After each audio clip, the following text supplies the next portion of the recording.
नमस्कार दोस्तों, अगर विश्व गुरु के रूप में भारत की संकल्पना की जाती है तो उसका प्रमुख जो आधार है वो हमारा साहित्य, संगीत, वेद, धर्म, अध्यात्म, दर्शन और सिनेमा है,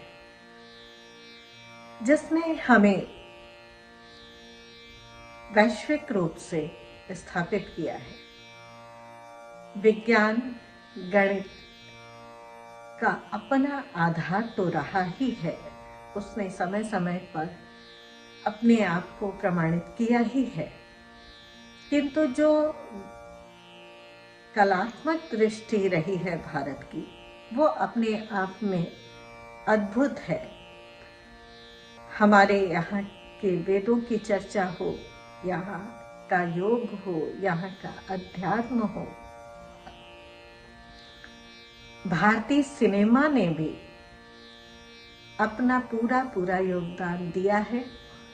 और जब इसके वैश्विक स्वरूप की बात आएगी कि ये विश्व में किस तरह से भारतीय सिनेमा ने अपना योगदान दिया, तो सबसे बड़ा जो नाम आता है लोकप्रियता के आधार पर, अपनी सृजनात्मक क्षमता के आधार पर और लोगों के दिलों में अपनी जगह बनाने के आधार पर जो पहला नाम आता है वो है राज कपूर साहब का।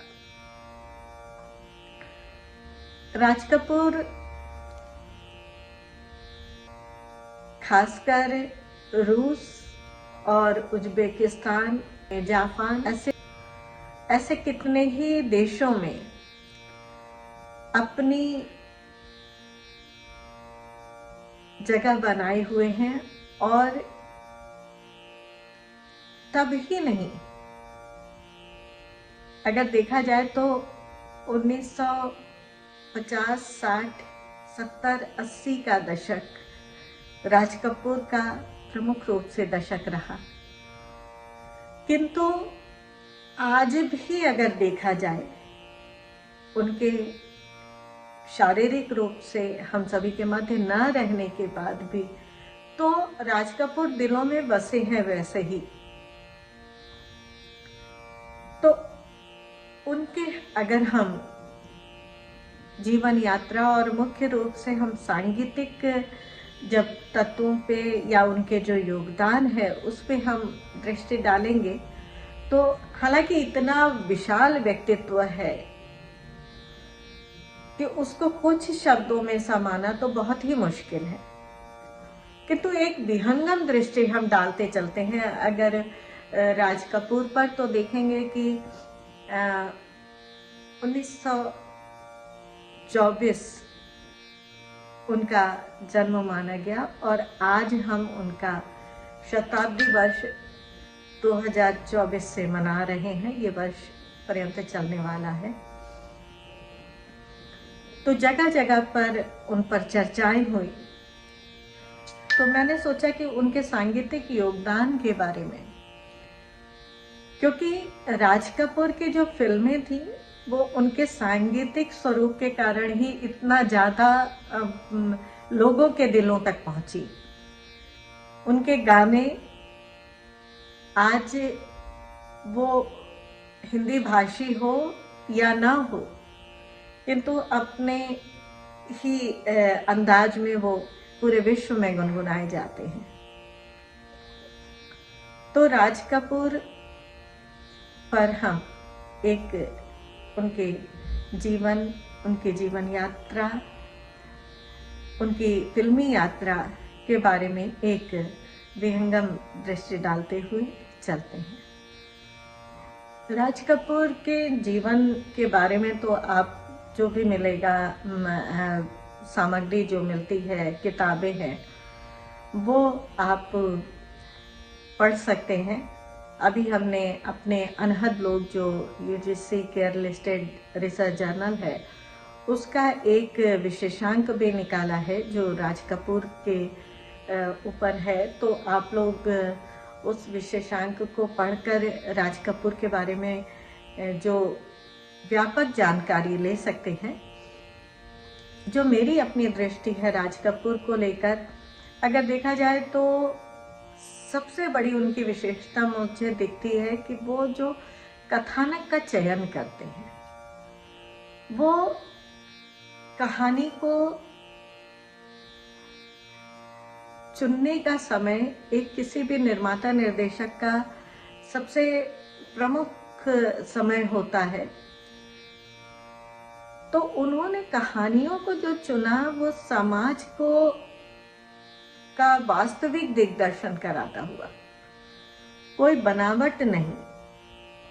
आप उनकी कहानियों को देखेंगे तो उन्होंने समाज के हर वर्ग को छुआ, वो निचला तबका माना जाए या वो झोपड़पट्टी का इंसान या वो महलों में रहने वाला राजकुमार हो या धनाढ्य वर्ग का, तो हर वर्ग को उन्होंने अपनी कहानी का किरदार बनाया।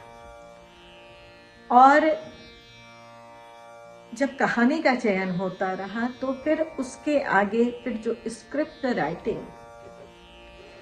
पर भी उन्होंने विशेष दृष्टि डाली।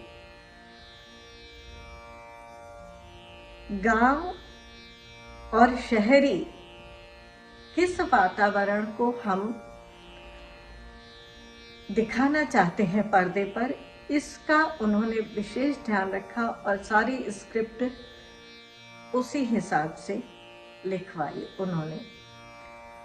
तीसरा जो उनकी मैंने विशेषता देखी, वो एक अभिनेता तो थे ही, कलाकार तो उच्च कोटि के थे ही, साथ ही जो फिल्में बनाते थे उन फिल्मों के बनाने में भी जो कलाकार का या जो पात्र का चयन था, वो कौन सा अभिनेता या अभिनेत्री उसको अभिनीत करेंगे, इसके बारे में भी उनकी एक बहुत ही खुली हुई दृष्टि थी। कोई पूर्वाग्रह नहीं होता था। वो मान लेते थे कि इस पात्र के लिए यही व्यक्ति सुटेबल है। तो इस तरह से व्यापक दृष्टि रखते हुए उन्होंने फिल्मों का निर्माण किया। संगीतकार कौन होगा? आपने देखा है कि अधिकांशतः शंकर जयकिशन ने या लक्ष्मीकांत प्यारेलाल जी ने कुछ फिल्मों में उनके फिल्मों का संगीतबद्ध किया है। गीतकार कौन होगा? तो शैलेंद्र और हसरत जयपुरी, इनके साथ उन्होंने किया है। कथानक में रामानंद सागर और भी कुछ उनके चहेते कथाकार थी। भारतीय जीवन के वास्तविक स्वरूप को सहज और स्वाभाविक रूप से दिखाने की उनमें क्षमता थी। कोई लाग लपेट नहीं, कोई बनावट नहीं, जो जैसा है उसको वैसे ही दिखाना। आप इतनी स्वाभाविकता थी, आप उनकी फिल्मों को देखें, अगर याद करें तो तीसरी कसम में गाड़ीवान का क्या स्वरूप होना चाहिए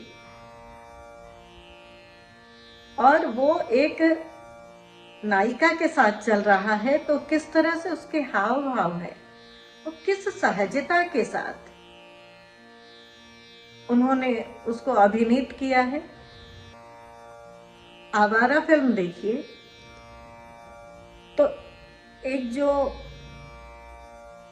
विरोधाभास उसके व्यक्तित्व में दिखाई देता है कि बहुत ही माधुर्य, बहुत ही प्रेम है अंदर, किंतु परिस्थितिवश वो बिल्कुल अनाथ के रूप में पला है। तो वो जो उनके चेहरे पे जो दर्द और प्रेम, इसका जो भाव दिखाई देता है, वो निश्चित रूप से बिल्कुल स्वाभाविक लगते हैं। अगर हम कल्पना करें कि उस परिस्थिति में हम हैं तो किस प्रकार के भाव हमारे अपने अंदर चल रहे होंगे और वो कैसे व्यक्त हो रहे होंगे, इसको इतना सुंदर उन्होंने अभिव्यक्त किया है कि मैं तो बिल्कुल मुग्ध हूँ।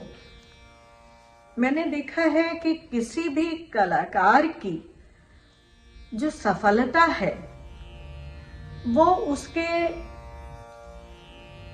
सामाजिककरण में ही है। जब कोई भी कलाकार अपने आसपास को महसूस करता है, उनके जो गतिविधियां हैं उसका बारीकी से अध्ययन करता है, समाज के साथ सजग होकर चलता है, तो फिर वो उसकी कला में वो बात पैदा होती है।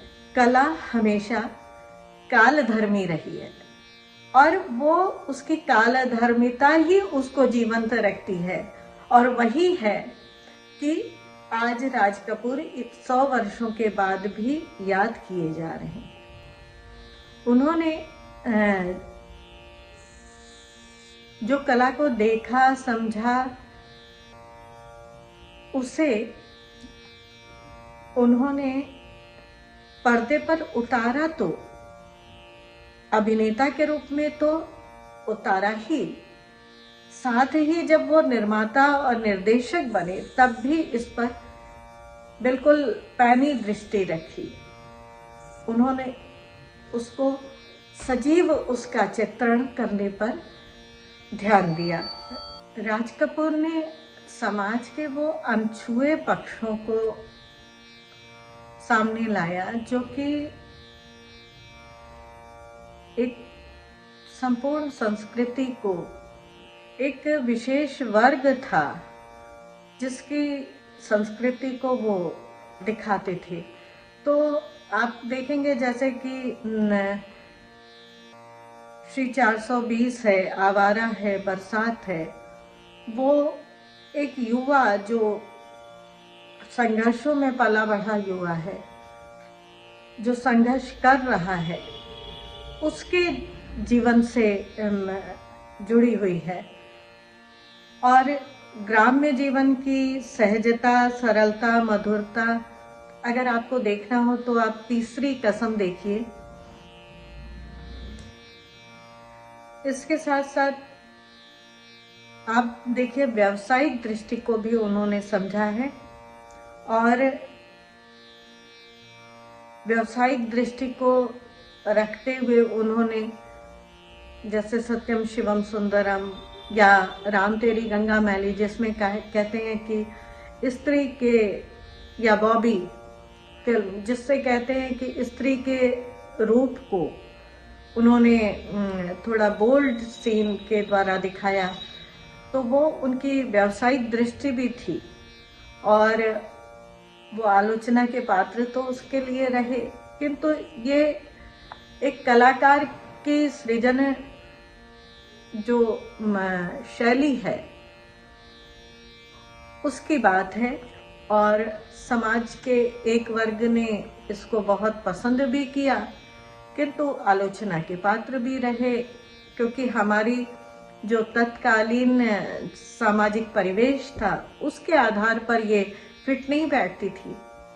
तो राज कपूर की फिल्मों में नवाचार भी खूब प्रयोग किया गया, वो कथानक की दृष्टि से हो, कलात्मकता की दृष्टि से हो, तकनीकी दृष्टि से हो या विषय वस्तु के चयन की दृष्टि से। तो उन्होंने हर दृष्टि से चिंतन मंथन करके और नवीन अपनी दृष्टि सबके सामने लाई। उसी में ये जो बात आती है महिलाओं को बोल्ड रूप से दिखाने की, वो भी एक दृष्टि का ही पक्ष है। उसे बहुत लोगों ने बाजारीकरण का भी नाम दिया। तो ये एक कलाकार में हर रूप होते हैं। एक निर्माता निर्देशक की अपनी व्यापक दृष्टि होती है, तो हम उसे वैसे ही स्वीकार करें। अब ये सारी तो राज कपूर की जो अभिनेता और उनके निर्माता निर्देशक के रूप में जो उनकी भूमिका रही उसकी बात की। और अब हम अगर उनके संगीत के तरफ आते हैं तो राज कपूर का संगीत से बहुत लगाव था। उन्होंने इसकी बहुत विधिवत शिक्षा तो नहीं प्राप्त की थी, किंतु संगीत ज्ञान उनके में कूट कूट के भरा था। आप देखेंगे कि उनके पूरे बॉडी लैंग्वेज में जब वो गीत गाते थे तो वो गीत के भाव उनके पूरे चेहरे पर दिखाई देते थे, और वो लयात्मकता कहाँ पर उन्हें भौहें सिकोड़ना है, कहाँ पे उनको, अगर केवल उनके फेस को देखा जाए तो वो फेस से अपने संगीत को दिखा देते थे कि वो संगीत में कहाँ सुर ऊपर जा रहा है, कहाँ नीचे आ रहा है, किस तरह से किस लय पर होता है, कहाँ पर सम आ रहा है, किस जगह पे उठान है, किस जगह पे मध्यम है, कहाँ पे मंद गति से चलना है। वो सारी चीजें उनके चाल ढाल, उनके जो मुख मुद्रा थी उसके आधार पर परिलक्षित होता था। बहुत सुंदर उनको, जिसको कहते हैं कि एक संगीत को महसूस करके अभिनेता, उसमें कहीं भी बनावट नहीं होती थी। वो बिल्कुल स्वाभाविक लगता था कि अगर हम गा रहे होंगे, कलाकार अगर मंच पे गा रहा होगा तो वो इन्हीं भावों को दे रहा होगा, और वो अपने अभिनय में सारी चीजों को ले आते थे। वो बहुत सारे वाद्य बजा लेते थे, और देशी और विदेशी दोनों तरह के वाद्य। कई फिल्मों में उन्होंने वाद्य को बजाते हुए saxophone, organ, piano, tabla, sitar, आप देखेंगे बहुत सारे फिल्मों में उन्होंने वो सारे वाद्य बजाए। अब संगीतकारों में भी, जैसे कि मैंने पहले भी बताया कि शंकर जयकिशन उनकी पहली पसंद होते थे, और शंकर जयकिशन के साथ ही साथ उन्होंने लक्ष्मीकांत प्यारेलाल के साथ भी कुछ फिल्मों का संगीत बद्ध करवाया, और वो पूरी दखल रखते थे जब उनकी फिल्मों के गाने, और गाने प्रधान फिल्में ही वो बनाते थे, और उनके फिल्मों के जब गाने बनते थे तो वो उसमें पूरी तरह से इन्वॉल्व रहते थे, उसमें अपने सजेशंस देते थे, अपना शब्द रचना भी कौन सी कहाँ पे, शैलेंद्र और हसरत जयपुरी की बात हमने पहले भी बताई थी कि वो उनसे ही शब्द लिखवाते थे, और उसको उसी तरह से जो संगीत वहाँ चाहिए हो, लोक संगीत का उन्होंने गोवन लोक संगीत का, हिमाचल के, उत्तराखंड के, उत्तर प्रदेश के लोक संगीत का उन्होंने तीसरी कसम के गाने आप देखिए, नौटंकी की बहुत सारी, पूरा उत्तर प्रदेश के धुनों पर आधारित है, लोक धुनों पर। तो आप देखेंगे उसमें नौटंकी की नायिका थी वहीदा रहमान जी, और नौटंकी के जितने भी दोहा, चौबोला, बहरे तबील और इस तरह के छंद का जिस तरह से प्रयोग करके और उसका संगीत किस तरह से होगा, वो पूरा उन्होंने ध्यान रखा है। इसका अर्थ है कि उन्होंने शास्त्रीयता की अगर बात की जाए तो बहुत सारे गाने उनके शास्त्रीय रागों में निबद्ध हैं, और खासकर भैरवी राग जो था, वो भैरवी राग के प्रति बहुत उनका लगाव था। मेरा जूता है जापान, मेरा जूता है जापानी, ये पतलून इंग्लिस्तानी, और आवारा हूँ, कितने ही गाने उन्होंने राग भैरवी में ही निबद्ध कराए। उसके साथ साथ आप देखेंगे कि बॉबी फिल्म में उन्होंने गोवन म्यूजिक का प्रयोग बहुतायत उसमें किया है। राम तेरी गंगा मैली में आपने देखिए उत्तराखंड और हिमाचल के लोक धुनों का प्रयोग किया गया है। तो राज कपूर के अगर गानों पे जो उनकी फिल्मों की पहचान थी, उस पर अगर हम एक विहंगम दृष्टि डालते चलें तो देखेंगे कि 1951 में आवारा हूँ, ये गाना बहुत ही फेमस हुआ और लोगों के आज भी जबान पर है। किसी की मुस्कुराहटों पे हो निसार। क्या शब्द का चयन उन्होंने किया, बहुत सुंदर। और अगर देखा जाए तो मैं तो इस गाने को अपने जीवन की लाइन मानती हूँ। और मैं इस दृष्टि से सोचा नहीं था, मगर ये गाना मुझे बहुत पसंद था। और जब मैंने राज कपूर पे पढ़ना शुरू किया तो मैंने देखा कि गानों के चयन में क्या सुंदर सुंदर गाने उन्होंने चयन किए हैं। कहो कि अपनी प्रीत का गीत न बदलेगा कभी, कितना सुंदर गाना है। दुनिया बनाने वाले क्या तेरे मन में समाई, काहे को दुनिया बनाई। देखिए, अध्यात्म दार्शनिकता, कितना सुंदर वैराग्य भाव, इतना सुंदर शब्दों का चयन। होठों पे सच्चाई रहती है। हम उस देश के वासी हैं जिस देश में गंगा बहती है। अब कहाँ से शब्द को उठाकर किस तरह से रचना की गई, और इतना सुंदर ढंग से। मुकेश उनके पसंदीदा गायक थे। कुछ गाने मोहम्मद रफ़ी ने भी गाए हैं, मुकेश ने अधिकांशतः गाने गाए हैं। तो बहुत सुंदर होठों पे सच्चाई रहती है। फिर प्यार हुआ, इकरार हुआ, प्यार से फिर क्यों डरता है दिल। हम तुम हम युग युग से ये गीत मिलन के गाते रहेंगे। और हर दिल जो प्यार करेगा वो गाना गाएगा। तो ये भी बहुत सुंदर गाना था।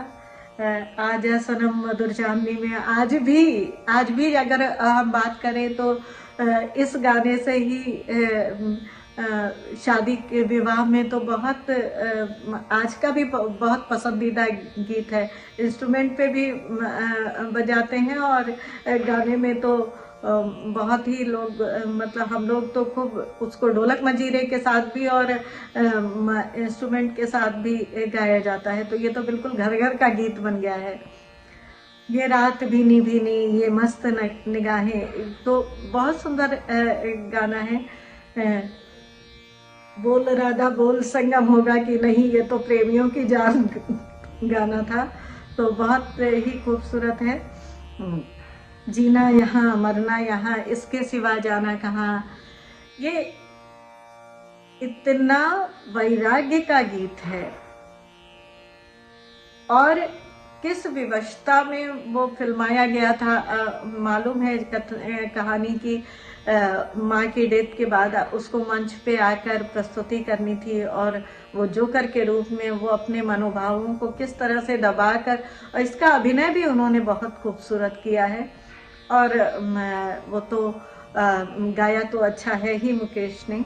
एक दिन बिक जाएगा माटी के मोल, ये भी बहुत ही वैराग्य भाव का गीत है।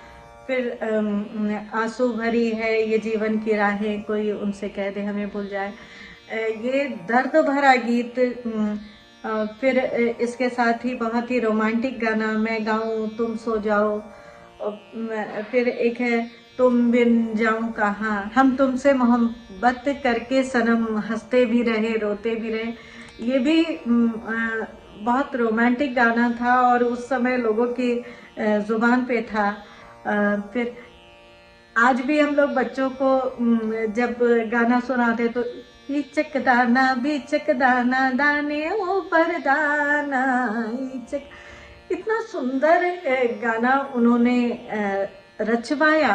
और बहुत सुंदर भावों का गीत, साथ ही दिल का हाल सुने दिल वाला, थोड़ी सी बात न मिर्च मसाला, मतलब किस तरह से स्वाभाविक शब्दों को भी उन्होंने इतना सुंदर संगीतबद्ध करवाकर और गाया। और आज जब एक गाना उनका बड़ा होठों पे आ जाता है, जब भी कोई उत्सव हो, कोई भी फंक्शन हो, वो कोई भी जो त्योहार हो जिसमें होली है या शिवरात्रि है, डम डिगा डिगा मौसम बिगा बिगा, तो क्या मतलब दिलों में आज भी उसी तरह से समाया हुआ गीत है। और राज कपूर ने आप देखिएगा कि समस्त भावों को अपने गीतों में समेटा है। ये नहीं कि केवल रोमांटिक गीतों पे ध्यान दिया, ये नहीं कि केवल विरह के गीत हों, केवल गम के गीत हों। वो शब्द रचना से सामान्य जनमानस को भी देखा है और अपने भावों को जिस जिस भावों से जिस जिस तरह के शब्दों से उन्होंने व्यक्त किया है, वो शब्दों का चयन अद्भुत है। हसरत जयपुरी और जो शैलेंद्र और राज कपूर, शंकर जयकिशन, इनकी जो जोड़ी थी, सबका जो एक ग्रुप था, जो एक समूह था, वो शायद एक जैसे की सोच से बिल्कुल मिलता जुलता था।